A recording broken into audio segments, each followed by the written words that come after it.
오늘의 주요 뉴스입니다. 닷새간의 추석 연휴를 맞아 민족 대이동이 시작됐습니다. 전국의 주요 고속도로엔 정체가 이어지고 있고 연휴 기간 인천국제공항 이용객은 120만 명에 육박할 것으로 예상됩니다.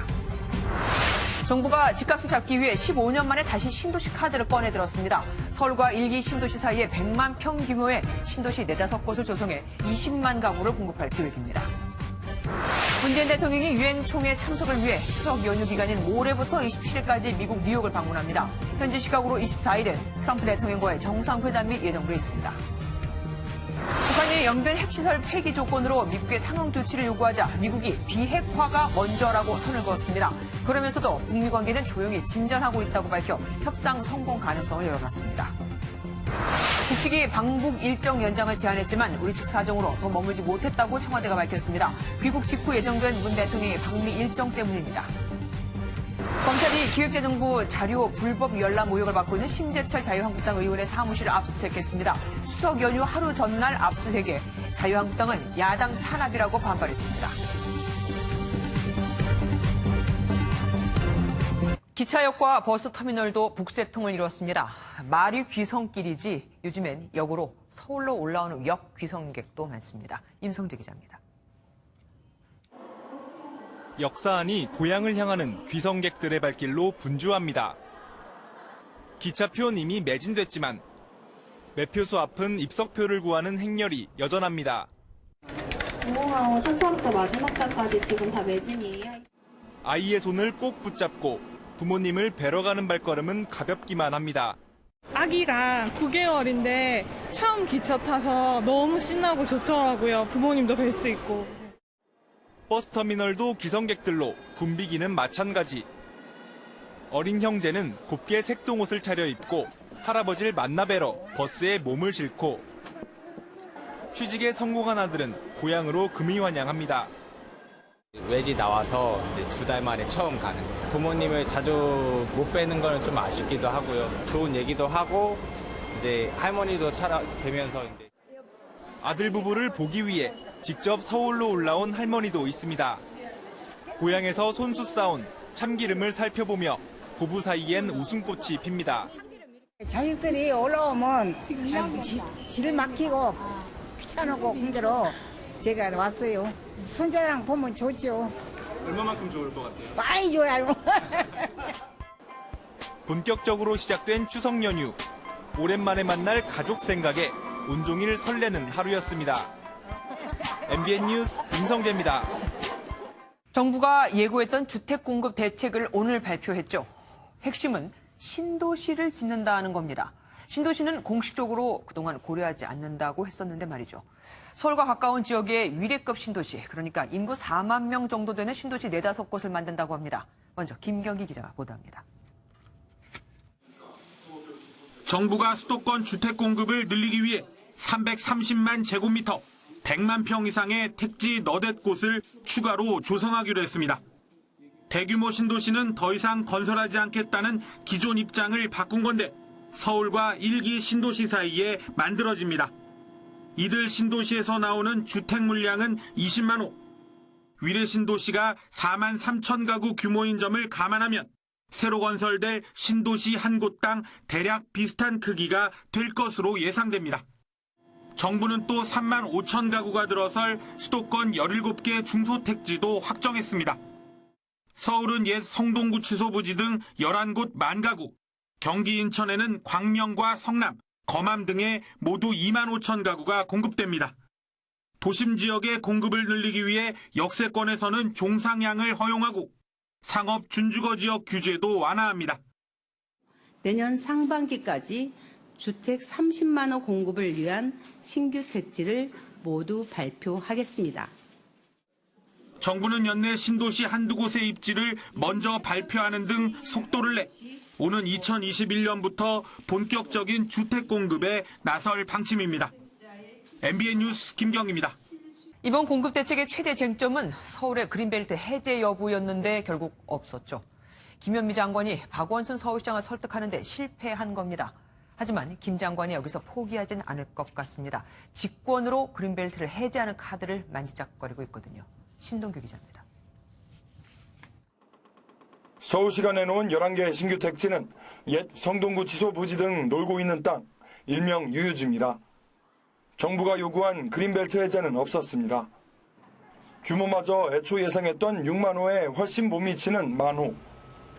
김현미 국토부 장관이 그린벨트는 최후의 보루라며 버틴 박원순 서울시장을 설득하지 못한 걸로 보입니다. 대통령 수행단으로 함께 방북한 두 사람이 현지에서 극적으로 합의할 수 있다는 관측도 나왔지만 박 시장은 대화할 시간도 없었다고 일축했습니다. 공식 수행단은 그 백화원에서 계속 계셨고 우리는 이제 다른 일정을 수행하고 있었기 때문에 사실은 거의 대화를 할 시간이 없었습니다. 체면을 구긴 국토부는 서울시와 계속 협의는 하겠지만 여차하면 직권으로 그린벨트를 해제할 수 있다는 강경한 입장을 내놨습니다. 주택시장 안정 등을 위해 불가피한 경우에는 국토부의 해제 물량을 활용하는 방안도 검토하겠습니다. 특히 서울 유유지를 활용한 주택 공급은 인근 주민들이 거세게 반발하고 있어 백지화될 가능성도 배제할 수 없는 만큼 그린벨트 해제를 둘러싼 양측의 갈등은 계속될 전망입니다. MBN 뉴스 신동규입니다. 부동산 대책, 경제부 박통일 기자와 한번 정리를 해보겠습니다. 어서 오십시오. 오늘 대책에서 신도시 얘기가 지금 주되게 나오고 있습니다. 그런데 그러려면 그린벨트부터 해제해야 되는 거 아닙니까? 일단 이번 신도시에 그린벨트가 어느 정도 포함될 수는 있습니다. 네. 아마 신도시를 추진하는 과정에서 그러한 부분들이 같이 진행될 수 있지 않을까 그렇게 생각해 봅니다. 그럼 아직도 김현미 장관과 박원순 시장과의 뭔가가 있어야 된다는 얘기네요. 일단 예. 예. 그리고 그 다음에 가장 궁금한 건 3기 신도시가 도대체 어디에 위치를 할까? 물론 올해 안에 뭐 한두 곳 나온다고는 했습니다만. 일단 정부가 1기 신도시와 서울 사이에 이번 신도시 후보지가 위치할 거라고 일단 말은 해놨습니다. 네. 대표적인 1기 신도시가 분당과 일산, 그리고 네. 부천의 중동, 그리고 안양의 평천 등이 있는데요. 네네. 이들 1기 신도시, 그리고 서울 사이의 중간 지점을 살펴보면 어느 정도 추론이 가능하지 않을까 싶습니다. 먼저 분당과 서울 사이에 하남 간북 지역이 있고요. 그리고 광명과 시흥지구도 유력한 후보지입니다. 앞서 말했던 이 두 곳이 보금자리 주택 지구에 선정이 됐다가 지역이 해제되거나 그리고 사업이 취소됐던 공통점이 있습니다. 그리고 그 경기도 과천 선바위역 일대가 입지가 좋았기 때문에 꾸준히 거론됐던 지역이고요. 그리고 경기도 고양과 남양주 쪽도 가용부지가 많다는 점에서 유력한 후보지로 꼽히고 있습니다. 지금 몇 곳을 콕콕 집어주셨습니다. 예. 그러면 이 1기, 아까 일산 분당 말씀하셨고 2기면은 뭐 위례나 판교 이런 곳을 말씀하신 것 같은데 여기랑 이 3기 신도시는 뭐가 다를까요? 일단 정부가 계획 중인 신도시 크기가 330만 제곱미터인데 네. 이게 지금 서울 동남권 일대에 있는 위례 신도시의 약 절반 정도 크기입니다. 분당이나 일산처럼 수백만 평에 달하는 것은 아니지만 그래도 신도시 한 곳에 최대 5만 호까지 들어갈 수 있습니다. 지금 보시면 1기 신도시가 서울 반경 20km에 위치해 있고요. 네. 2기 신도시가 대체로 30km 이상 떨어진 곳에 위치해 있습니다. 네네네. 아무래도 2기 신도시는 서울 접근성 등이 떨어지는 게 사실인데요. 예. 그래서 따라서 3기 신도시의 성공 여부가 도심 접근성, 그러니까 서울에 얼마나 잘 가깝게 갈 수 있느냐 이런 입지 부분이 가장 중요할 것 같고 교통 여건 그리고 인프라가 얼마나 잘 조성됐느냐 이 여부도 성패를 가릴 것으로 보입니다. 우선 뭐 지도로만 봐서는 3기, 2기보다는 더 뭐 나을 것 같기는 합니다.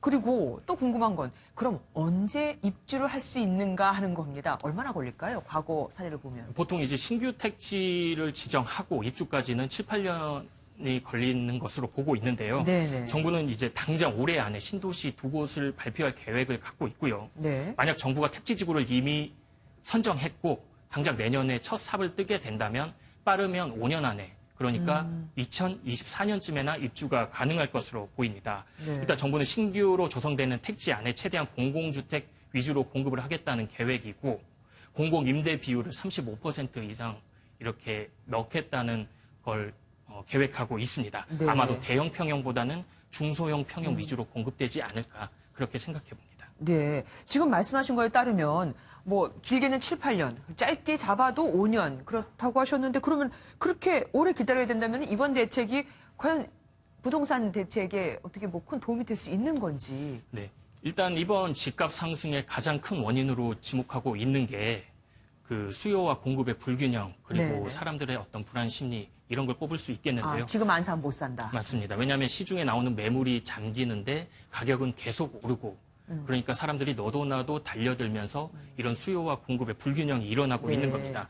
만약에 이번 공급 대책이 무주택자의 불안 심리 그러니까 지금 아니면 안 된다라는 이 불안 심리만 달래줄 수 있다면 오히려 역설적으로 가장 훌륭한 수요 억제책이 되지 않을까 이렇게 생각이 들고요. 그리고 또 그러면 가격도 또 안정이 될 것이고. 예.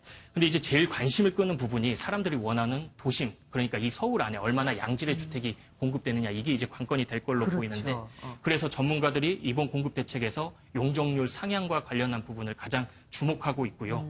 그래서 한 발 더 나아가서 상업 지역이나 준주거 지역의 용적률뿐만이 아니라 일반 주거 지역에서도 용적률을 상향해야 되지 않느냐 이러한 지적들도 있습니다. 서울 내 주택을 좀 더 늘리는데 신경을 써야 되지 않을까 하는 네. 거죠. 예, 오늘 말씀 감사합니다. 다음 소식입니다. 2박 3일간의 방북을 마친 문재인 대통령은 모레 다시 유엔 총회 참석을 위해 미국 뉴욕으로 갑니다. 트럼프 미국 대통령에게 어떤 얘기로 비핵화 중재 외교를 할 것인가가 역시 가장 큰 관심거리가 될 겁니다. 송주현 기자입니다.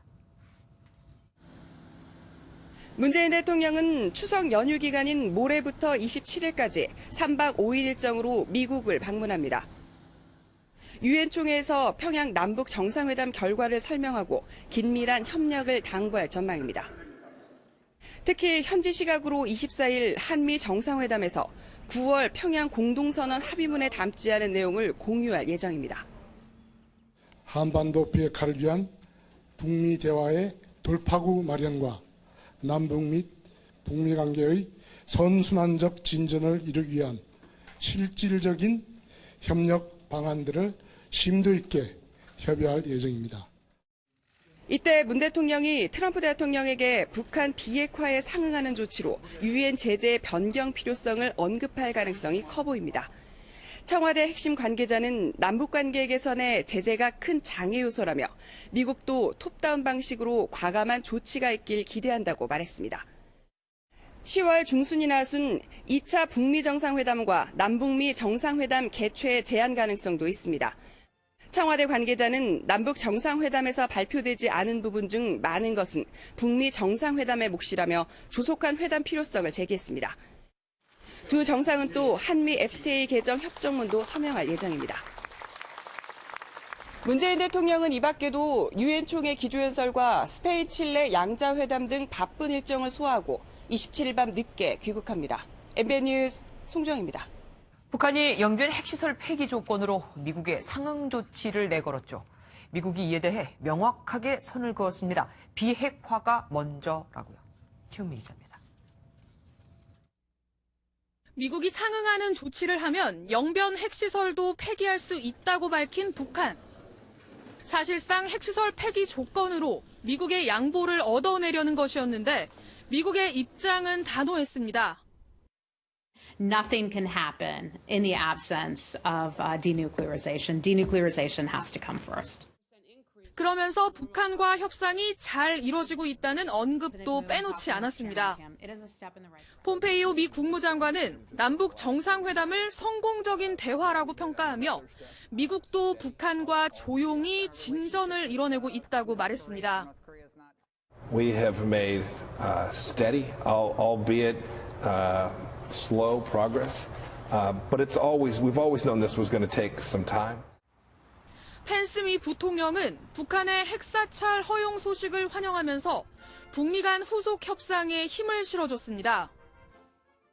And as the world saw this week, we continue to make progress toward our goal of forging a lasting peace on the Korean Peninsula, free of nuclear weapons. 이런 가운데 김성 신임 유엔 주재 북한 대사가 유엔 사무총장에게 신임장을 전달하고 공식 업무에 들어갔습니다. 곧 뉴욕에서 한미 정상회담과 유엔 총회는 물론 북미 외교 수장들의 후속 협상도 예정돼 있어 북핵 협상은 급물살을 탈 전망입니다. MBN 뉴스 최은미입니다. 지난번 백화원 초대소 기념 식수 때 정상회담 날짜가 21일까지로 돼 있어서 여러 가지 추측이 나왔었는데 북측이 하루 더 연장을 요청했던 것으로 확인됐습니다. 하지만 우리 측이 거절을 할 수밖에 없었던 거죠. 최중락 기자입니다. 삼지연 초대소 오찬을 마지막 일정으로 2박 3일간의 평양 방문을 마무리한 문재인 대통령. 하지만 북측은 회담 연장을 요청한 것으로 드러났습니다. 청와대 김의겸 대변인은 북측이 우리 쪽에 하룻밤 더 머물 것을 제안했다고 밝혔습니다. 특히 삼지연 초대소를 아예 비우고 준비했지만 우리 측 사정으로 돌아왔다고 설명했습니다. 북측의 특성상 이 같은 제안은 김정은 위원장이 문 대통령에게 직접 말했을 것으로 보입니다. 앞서 북측은 백화원 초대소 기념식수 표지석에 평양 방문 날짜를 20일이 아닌 21일까지로 적어 회담 연장 가능성이 관측됐습니다. 지난 2007년 노무현 전 대통령 방북 당시에도 김정일 위원장이 하루 더 머물 것을 제안한 바 있습니다.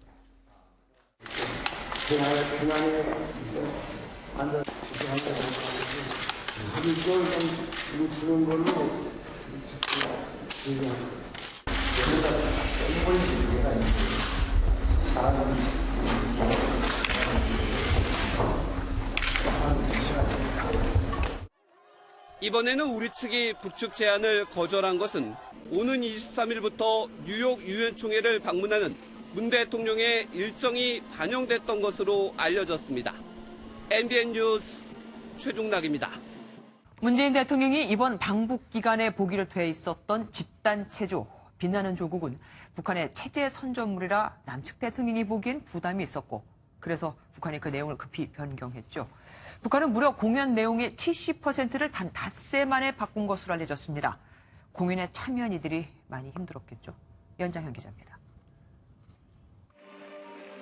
대형 한반도기가 개항되고 문재인 대통령을 환영하는 카드 섹션이 펼쳐집니다.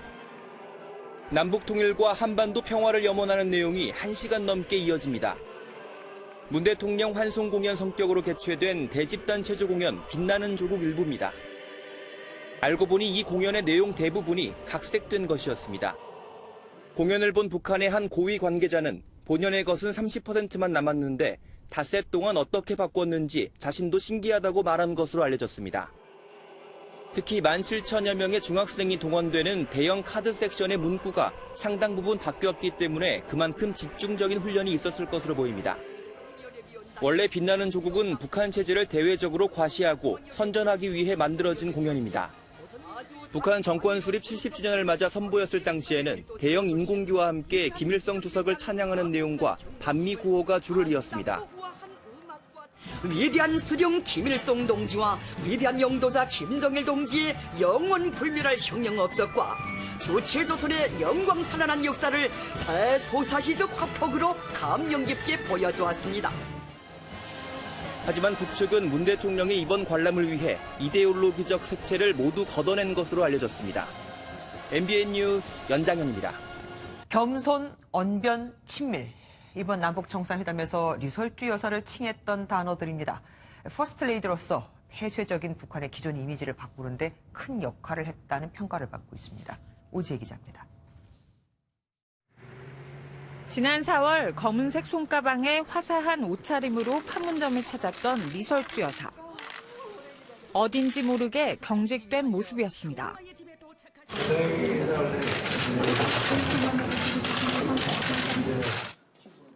이랬던 리 여사가 이번 정상회담 만남 때는 분위기가 확 달라졌습니다. 우선 튀지 않는 짙은색 원피스로 손님인 김정숙 여사에 대한 주목도를 높였습니다. 백두산 천지에서는 김정은 위원장의 서툰 손가락 하트를 떠받치며 화기애애한 장면을 선보인 것으로 알려졌습니다. 정상 내외 간 대화를 자연스럽게 이끌고 재치 있는 입담으로 분위기 메이커 역할을 한 것도 리 여사였습니다. 그 이후로 우리나라 찾아오는 외국 손님들이 다 냉면 소리 하면서 냉면 달라고 말입니다. 굉장하더란 말입니다. 근데 뭐 상품 광고 한둘 뭐 이보다 더 하겠습니까? 그렇죠. 예. 김 여사의 팔짱을 끼는가 하면 천지물에 젖지 않도록 김 여사의 옷을 잡아주고 김 여사의 일정마다 설명을 자처하는 등 스킨십도 이어갔습니다. 그러면서도 한마디 한마디에 겸손함은 잃지 않았습니다. 최선을 다하느라고 노력했는데 무슨 말씀? 이처럼 리 여사의 적극 행보는 북한이 독재 국가, 은둔의 국가라는 이미지 대신 정상 국가로 탈바꿈하는 데 기여했다는 평가입니다. MBN 뉴스 오지혜입니다. 북한은 관영 매체들도 문재인 대통령과 김정은 위원장이 함께 백두산에 오른 소식을 대서특필했습니다. 민족의 상징인 백두산에 남북 정상이 같이 오른 것을 역사적 사변이라고까지 표현했습니다. 김근희 기자입니다. 북한 조선중앙TV가 하루 만에 남북 정상이 함께 백두산에 오른 영상을 보도했습니다. 김정은 위원장이 직접 삼지연공항에 나와 문재인 대통령을 맞이하는 장면부터 시작해 함께 백두산 천지에 오르는 모습을 공개했습니다. 특히 조선중앙TV가 공개한 영상에는 백두산에 새겨진 혁명의 성산이라는 김정일 전 국방위원장의 문구가 담겨 있어 눈길을 끌었습니다. 조선중앙TV는 이처럼 민족의 성산인 백두산에 남북 정상이 함께 오른 것은 역사적 사변이라고 평가했습니다. 북남 관계 발전과 평화 번영의 새 시대에 뚜렷한 자욱을 아로새기신 것은 민족사에 특기할 역사적 사변으로 됩니다. 조선중앙TV는 두 정상뿐 아니라 다른 남북 인사들도 함께 어울려 기념사진을 찍었다고 강조했습니다. 북한 노동신문도 총 6면 중 4면에 걸쳐 정상회담 마지막 날 일정을 대대적으로 보도했습니다. 백두산에서 찍은 사진만 모두 12장을 공개했는데 1면에 천지를 배경으로 두 정상이 손을 맞잡고 들어올린 사진에 가장 크게 실었습니다. MBN 뉴스 김근희입니다. 평양에서 돌아온 경제인들은 한결같이 북한과의 경제협력 가능성을 밝혔습니다. 제재만 해제되면 뭔가 해볼 수 있다는 겁니다. 서영수 기자입니다. 경제인들은 방북 기간 동안 북한 경제를 총괄하는 리용남 내각 부총리와 면담을 하며 남북 경협 재개 가능성에 대한 기대감을 높였습니다. 특히 9월 평양 공동선언에서 환경 산림 분야 협력을 강조한 만큼 산림 전문 기업인 SK임업을 계열사로 둔 SK그룹의 역할이 주목받고 있습니다. 그 안에선 상당히 많은 기회도 있을 수 있고 또 어떤 협력을 통해서 좀 더 우리 한반도 발전이 잘 될 수 있는지 한번 고민해 보도록 하겠습니다. 과거 대북 사업을 주도해온 현대그룹의 현정은 회장도 남북 경제 협력에 적극 나설 것이라고 밝혔고, 박용만 대한상임회장은 리용남 부총리와 철도 관광 등에 대한 소개도 했다고 밝혀 금강산은 물론 백두산 관광에 대한 물밑 논의가 시작될 가능성이 높습니다. 다만 아직 대북 제재가 풀리지 않은 만큼 구체적인 경협 논의가 이뤄지기까지는 시간이 필요할 것이란 분석입니다. 많이 보고 듣고 왔습니다. 아직 구체적인 말씀드린 단계는 아닌 것 같습니다. 따라서 총수들이 직접 경협이 가능한 현장을 방문한 만큼 경제계는 국제사회의 대북 제재 해제 이유를 대비해 필요한 준비에 나설 것으로 보입니다. MBN 뉴스 서영수입니다.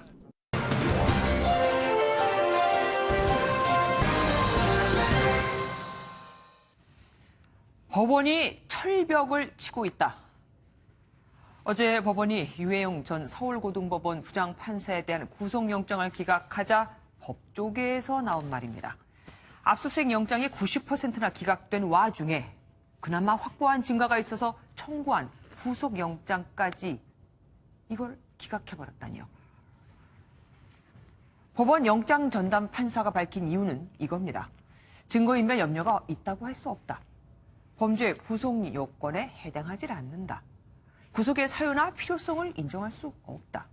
한마디로 구속할 만한 죄가 없다는 건데 이를 설명하기 위해서 3,600자나 동원됐습니다.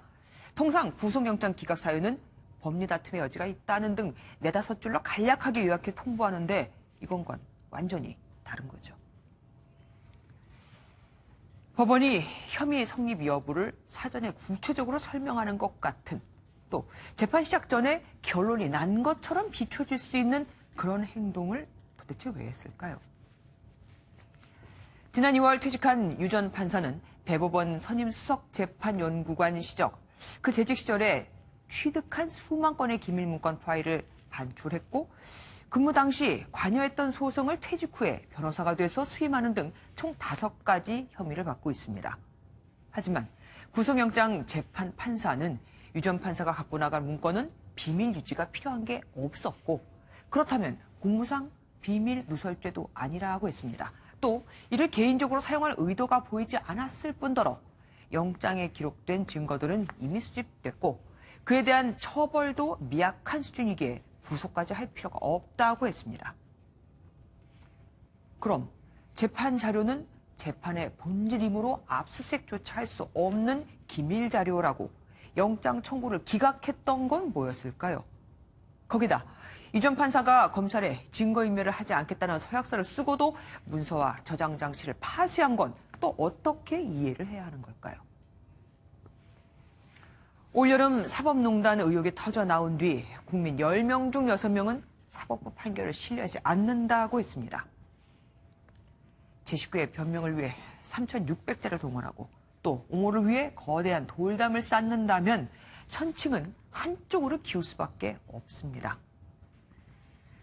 유해용 판사 영장 기각을 보는 법원, 또 법관들의 마음속 천칭은 과연 중심이 어디에 있는지 되묻지 않을 수가 없습니다. 뉴스 초점이었습니다. 낚시꾼들에게 인기 있는 낚싯배 선장은 고기가 잘 잡히는 곳, 일명 포인트를 잘 아는 사람입니다. 이 포인트는 업계 기밀이라고 할 수 있는데 이를 알아내기 위해 손님을 가장해 인기 있는 낚싯배에 GPS를 설치한 낚싯배 선장이 붙잡혔습니다. 강세훈 기자가 단독 취재했습니다. 낚시 인구가 늘면서 이 항구에 등록된 낚싯배만 150척이 넘습니다. 그런데 낚시를 못하는 사람도 고기를 많이 잡는 배가 있습니다. 배 선장이 일명 포인트를 500개 이상 확보한 낚싯배들로 업계에서는 순위까지 정해져 있습니다. 침몰된 배나 거기에 이제 고기들이 서식할 수 있는 그런 서식지가 있는데 그런 부분을 이제 포인트라고 사실 얘기하거든요. 돈을 주고 구입하는 경우도 있고 탐사식으로 나가서 이게 이제 좋은 날짜에는 다 예약이 잡혀버려요. 2달 동안 이런 배를 타려면. 그런데 상위권에 있는 낚싯배 4척에서 GPS가 발견됐습니다. 범인은 바로 순위권에 들지 못한 낚싯배 선장들이었습니다. 아마도 그 배는 낚시 포인트가 많지 않아서 저희 배 포인트를 가져가려고. 기업들의 영업 비밀을 유출하는 것도 처벌받지만 낚시 여선들의 고기가 많이 잡히는 비밀 포인트를 몰래 불법적으로 수집하는 것도 처벌받을 수 있습니다. 해경은 영업비밀 보호에 관한 법률 위반 혐의로 40대 김모 씨 등 2명을 입건했습니다. MBN 뉴스 강세훈입니다. 정부의 예산 낭비 실태를 들춰내고 싶은 욕구, 의원이라면 아마 누구나 갖고 있을 겁니다. 그런데 심재철 자유한국당 의원 측이 예산 정보를 불법 열람했다는 의혹으로 검찰의 압수수색을 받았습니다.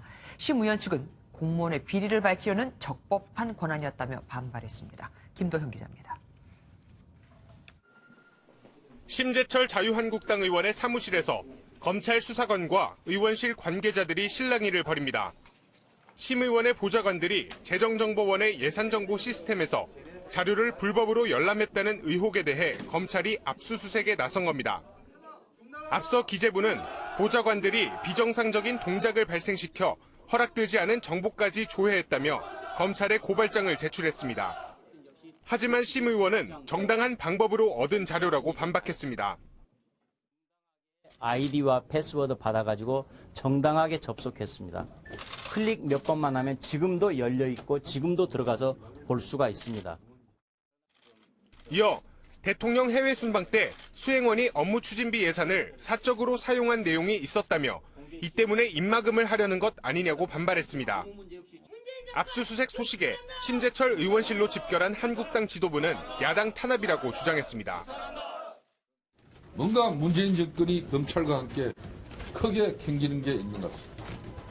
심대한 야당 탄압으로 간주하겠습니다.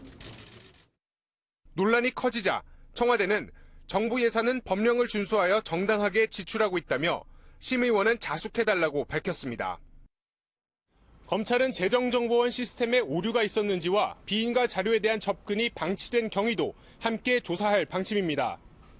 MBN 뉴스 김도형입니다. 요즘 그 어느 때보다 바쁜 곳이 있죠. 물류 현장입니다. 우체국은 이번 추석을 위해 보조인력 4,000명을 추가로 투입했을 정도입니다. 현장에 정수정 기자가 다녀왔습니다. 밤 10시. 화물차로 도착한 택배가 쉴 새 없이 밀려듭니다. 하루 동안 서울에서 걷어들인 택배만 18만 톤. 원래 23시에 마감을 했는데 물량이 늘어나서 24시까지 연장해서 근무를 하고 있고, 평소 20만 톤에 불과했던 물량은 추석을 앞두고 35만 톤까지 늘었습니다. 이곳에서 평상시 일하시는 분은 200명 정도입니다.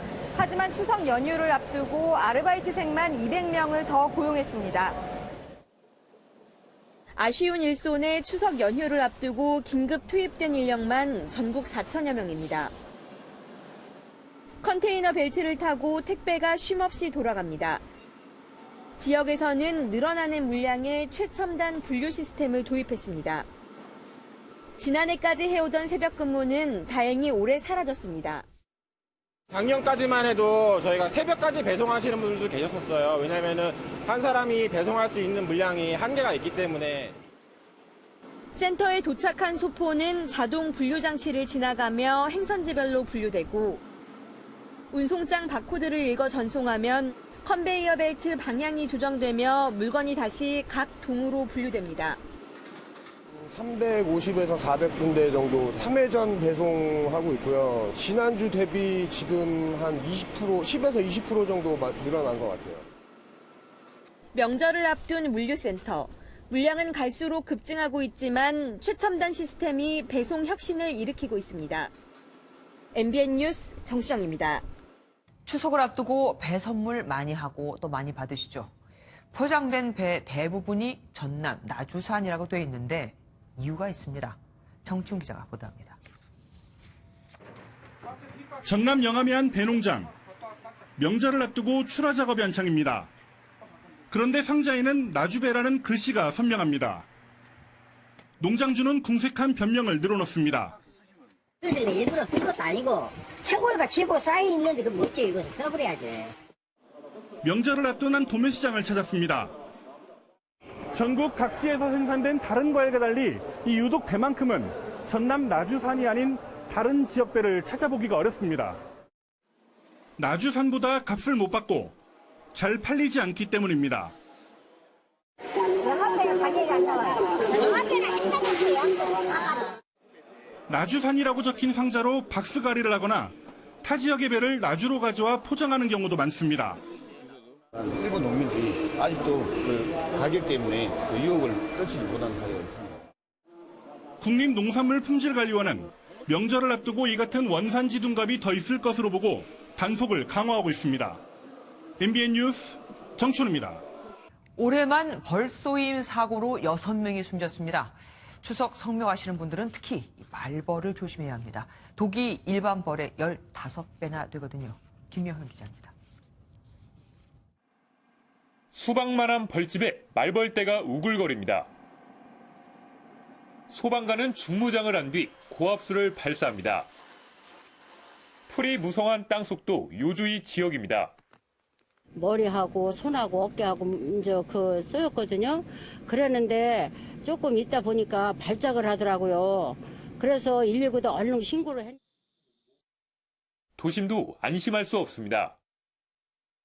처마나 마당 곳곳에 말벌들이 집을 지었습니다. 말벌은 일반 벌보다 독성이 15배나 강한 만큼 자칫하면 생명을 잃을 수 있습니다.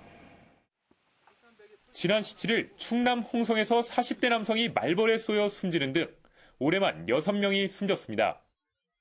지난해 9월 벌에 쏘인 사람은 전국적으로 3,800여 명에 이릅니다. 말벌은 천적인 곰이나 오소리 등의 색상인 검은색의 공격성이 강합니다. 하얀 보호복을 입은 사람이 걸어가자 검은색 가발에만 말벌들이 맹렬히 달라붙습니다. 최소한 밝은색 옷은 필수입니다. 9월 말 요때쯤이 벌이 가장 독성이 강하고 가장 왕성하게 활동할 시기입니다. 그리고 길게는 10월 초까지도.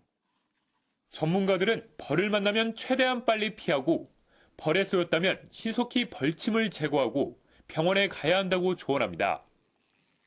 MBN 뉴스 김영현입니다. 이번 추석 연휴 동안 가족과 어딜 갈까 고민하시는 분들께 국립공원관리공단이 답을 내놨습니다. 가을의 정취를 만끽할 수 있는 명소들을 선정해 발표한 겁니다. 우종환 기자가 소개해드립니다. 에메랄드빛 청풍호 위로 유람선을 타고 나가봅니다. 호수 너머 우뚝 솟은 거대한 기암 괴석들이 잇따라 모습을 드러냅니다. 거북이와 닮았다고 해 이름 붙여진 구단봉과 죽순처럼 생긴 옥순봉입니다. 기암 괴석 사이사이 자리 잡은 소나무들이 어우러지면서 아름다운 정취를 자아냅니다. 바둑판처럼 정돈된 드넓은 평야를 지나 월출산이 나타납니다. 산속으로 들어가자 푸른 숲 사이로 난 산책로 기찬 뛻길이 맞이해줍니다. 처음 와보는데 이제 멀리서 바위만 봤는데 이렇게 좋은 둘레길이 있을 줄 몰랐어요. 근데 직접 와보니까 정말 시원하고. 주황산 주산지로 가보니 맑은 계곡물이 흐르고 오색 단풍이 펼쳐져 있습니다. 구불구불 자란 소나무들로 가득한 경주 삼릉숲은 마치 한 폭의 그림을 보는 듯합니다. 큰 키를 자랑하는 비자나무들이 반겨주는 내장산까지 국립공원 관리공단은 이번 추석에 갈만한 명소 5곳을 선정했습니다. 가족과 함께 국립공원에서 보름달처럼 환하고 행복한 추석 되시길 바랍니다. 내장산 백양사와 월출산 왕인박사 유적지 등 명소 주변 역사와 문화를 즐길 수 있는 곳도 함께 가볼 만한 곳으로 꼽혔습니다. MBN 뉴스 우종환입니다. 불법 키스방을 운영하다 적발된 현직 경찰관이 자신의 신분을 속였다가 뒤늦게 발각됐습니다. 그런데 이 경찰관, 조사를 받는 그 와중에도 또 다른 곳에 키스방을 차려 돈을 벌고 있었습니다. 박상호 기자입니다. 지난 6월 경찰 단속반에 걸린 부산의 한 키스방입니다. 당시 이곳 카운터에는 현직 경찰관이 앉아 있었습니다. 적발 당시 신분을 속였던 이 경찰관은 지인을 경찰서에 대신 출석시켜 자신은 슬쩍 빠져나가려 했습니다. 하지만 조사 과정에서 경찰관 신분이 발각됐고 직접 키스방을 운영한 사실도 드러났습니다. 단속된 지 2달이 지나서야 모든 걸 시인했는데 그게 다가 아니었습니다. 해당 경찰관은 경찰 조사가 진행되고 있을 때도 인근 오피스텔에 키스방을 다시 차려 영업을 해온 것으로 확인됐습니다. 처음 단속된 업소와는 직선거리로 불과 300여 미터 떨어진 곳입니다. 이곳에선 유사 성행위까지 알선한 것으로 알려졌습니다. 단속되고 또 촬영 거는 맞습니다. 저희가 이제 수사로 밝혀낸 부분이고 피해자도 인정을 한 부분입니다. 경찰은 해당 경찰관을 즉각 직위 해제하고 구속영장을 신청했습니다. MBN 뉴스 박상호입니다. 중소벤처기업부가 30년 이상 된 소상공인들을 대상으로 100년 가게를 선정했습니다. 불황 여파에도 아랑곳하지 않은 이들의 장수 비결, 김태일 기자가 알아봤습니다. 지난 1969년 서울 인사동의 우거지 국밥집으로 터를 잡은 음식점. 올해 50년째지만 변함없는 맛 하나로 승부를 걸고 있습니다. 음식이 그렇게 아주 담백하고 깔끔하고. 올해 88살의 박영규 사장은 정성 담은 손맛이 가장 중요하다며 지금도 주방을 진두지휘합니다. 정말 하루 장사해서 돈 벌어야 되겠다는 그런 생각은 우리 식구들 먹는 대로. 서울 종로 일대 시계빵이 몇 년 새 모두 망했지만 정권천 사장의 시계빵은 40년 넘게 장사가 잘 됩니다. 그러니까 저희는 할 수 있는 건 다 해요. 그리고 그거를 위해서 계속 노력을 하고 계속 공부를 하고. 2004년부터 온라인 판매를 병행해 지금은 전체 매출의 60% 이상을 차지합니다. 정부가 30년 이상 된 가게들을 대상으로 선정하는 100년 가게들은 이처럼 남다른 성공 비결을 갖고 있습니다. 이런 100년 가게를 우리가 본받아서 우리 소상공인들이 다 잘 됐으면 좋겠습니다. 하루에도 수십 곳의 가게가 문을 닫는 요즘, 장수 가게 사장들은 진정한 100년 가게의 꿈을 소망합니다. 이제 100년까지 하시고 싶은 그런 바람이 있으시잖아요. 그저 지속했으면 좋겠다. 이제 200년 가야죠. 그렇게 가도록 이제 제가 초석을 담는 게 일이고. MBN 뉴스 김태일입니다. 지난 7월 발생한 해병대 마리논 헬기 추락 사고는 핵심 부품의 결함 때문인 것으로 조사됐습니다. 민관군 합동조사위는 주 회전 날개를 모터 기어에 연결해주는 부품 균열로 메인 로터가 탈락해 사고가 났다고 밝혔습니다. 메르스 확진자의 밀접 접촉자 21명 전원이 두 번째 메르스 검사에서도 음성 판정이 나오면서 최대 잠복기 14일이 지나는 내일 0시 격리가 해제될 방침입니다. 질병관리본부는 감염병 위기경보 수준을 관심 단계로 하향 조정하는 한편 추석 연휴 동안 비상근무는 강화한다고 밝혔습니다. 안녕하십니까. 스포츠 뉴스입니다. 서울 라이벌로 불리던 LG와 두산. 올 시즌 LG가 두산전 전패를 기록하면서 길을 펴지 못하고 있는데요. 자칫 1982년 산미의 16전 16패, 불명예의 기록을 잇는 게 아니냐는 우려도 나오고 있습니다. 강영호 기자가 보도합니다. 3회, 이형종의 선제 트럼포로 앞서 나가며 연패 탈출에 기대에 부풀었던 LG. 하지만 4, 5, 6회, 두산 타선에 연이어 안타와 홈런을 내주며 8점을 헌납했습니다. 9대3 패배. 올 시즌 두산을 상대로 12연패 수렁에 빠졌습니다. 잠실 라이벌로 불린 두 팀이지만 올 시즌 전적으로 봐선 천적에 더 가깝습니다. 지난 7월엔 7점 차로 앞서던 경기마저 내주는 등 선수들이 두산만 만나면 정신적으로 흔들리는 상황. 자칫 올 시즌을 통째로 두산에 내주는 게 아니냐는 우려마저 나옵니다. 한 팀을 상대로 단일 시즌 전패를 기록한 건 1982년 산미 슈퍼스타즈가 오비베어스를 상대로 거둔 16연패가 유일합니다. 두산과의 남은 경기는 단 4게임. LG가 두산 징크스를 넘어서고 가을 야구행 티켓까지 잡을 수 있을지 LG 팬들의 간절함이 더해지고 있습니다. MBN 뉴스 강영호입니다. 프로농구 최다 우승팀인 현대모비스가 최근 3년간 무관에 그치며 체면을 구겼는데요. 3주 앞으로 다가온 이번 시즌엔 최강의 멤버를 구축해 7번째 우승을 노립니다. 김동환 기자입니다. 정규 시즌 우승 6회, 챔피언 결정전 우승 6회. 현대모비스는 한 손에 우승 반지를 다 끼지 못하는 유일한 팀입니다. 하지만 최근 3시즌 순위는 2위, 4위, 4위. 현대모비스이기에 아쉬운 성적입니다. 그래서 이를 갈았습니다. 최근 귀화한 라그나를 3년 만에 재영입했고 혼혈 선수인 문태종과 계약했습니다. 새 외국인 선수 쇼터와 존슨까지 포함해 용병급 선수만 4명을 보유했습니다. MVP만 4번 받은 베테랑 양동근이 건재하고 장신센터 이종현이 아킬레스건 부상에서 복귀해 국내 선수들도 최상입니다. 어떤 선수가 들어가도 경기력에 문제가 없는 그런 선수들밖에 없어서 굉장히 올해 기대가 됩니다. 우승 청부사 유재학 감독도 야심을 숨기지 않습니다. 올 시즌 아마 재미있는 그 시즌을 보낼 것 같습니다. 공격에서 공격 횟수를 좀 훨씬 더 다른 팀보다 많이 가져가는. 시즌 개막을 앞두고 마카오에서 열리는 터리픽 12에 출전한 모비스는 일본 리그 준우승팀 지바를 완파하며 저력을 확인했습니다. 명문팀 현대모비스가 화려한 날개를 달았습니다. 이번 시즌 어디까지 비상할지 기대됩니다. 마카오에서 MBN 뉴스 김동환입니다.